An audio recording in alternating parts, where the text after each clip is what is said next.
Salut tout le monde! J'espère que ça va. On a la même densité capillaire tous les deux. Bienvenue à l'Atomix. Salut!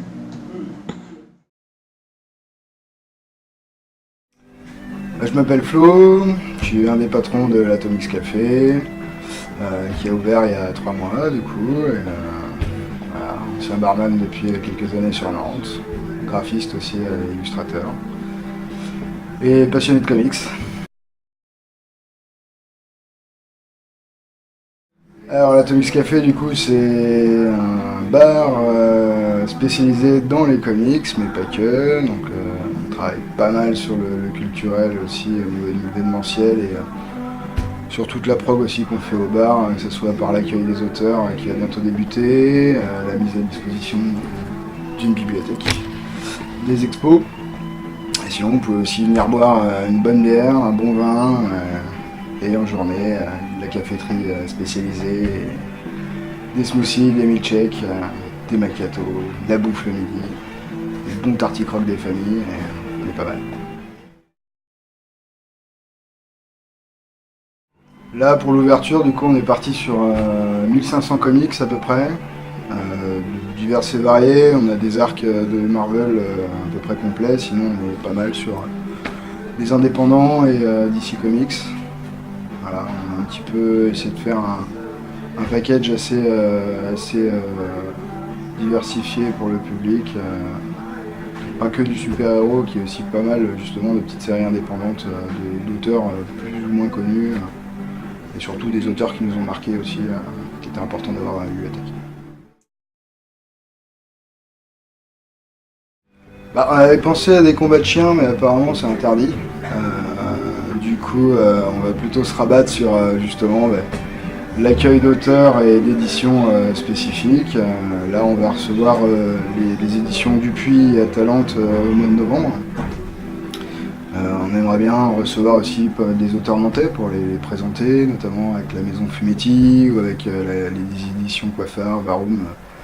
Ce serait pas mal justement de montrer au public déjà sur Nantes il y a un gros bassin vivant d'artistes autour de la littérature, que ce soit bande dessinée ou même romanesque. C'était important pour nous de le mettre en place et ça fait aussi partie des choses qu'on veut mettre en place dans le bar. C'est une bibliothèque dédiée à la ville de Nantes et aux alentours. Donc ça c'est une des premières parties. Il y a également les expositions soit rétrospectives d'auteurs, soit des expos faites par des collectifs nantais. Notamment on va avoir la Grosse Mythe, on va avoir Stuff, on va avoir Bim.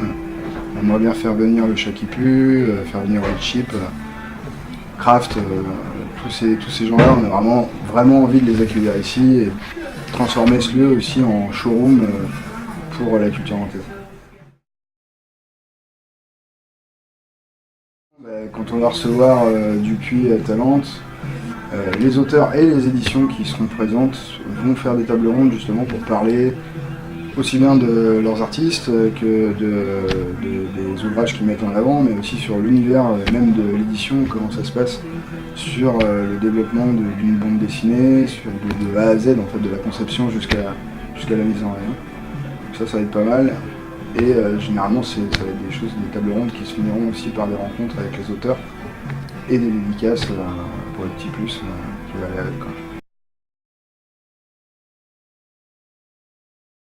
Alors on fait un petit peu de concert, après c'est pas notre cœur de métier, hein. Dans le coin il y a des bars qui le font très bien et on est moins spécifique là-dessus, mais on va pas faire comme le Chat Noir qui est déjà connu, qui est à proximité, qui est déjà hyper connu pour faire des concerts, ou Rouge Mika. C'est pas l'idée. Après on va faire quelques concerts pour Barbare, pour la fête de la musique, de temps en temps on va faire des apéros musicaux, mais c'est pas vraiment notre cœur de métier.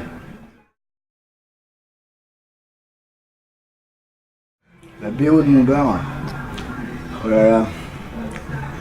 On serait bien marré à faire un petit court-métrage sur Edith Piaf avec Milord.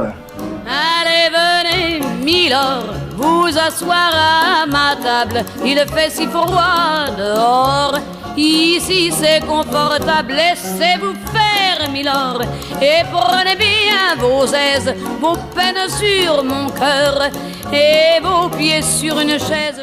On serait en train de placer les gens pour leur montrer que le bar est chaleureux, ça pourrait être ça. Sinon on est plus axé rock quand même, donc je pense qu'on serait plus dans l'univers vivant entre jazz et metal. Ça pourrait être je sais pas ce que ça pourrait être, un petit Björnberg ou quelque chose comme ça pourrait être cool je pense pour le radio.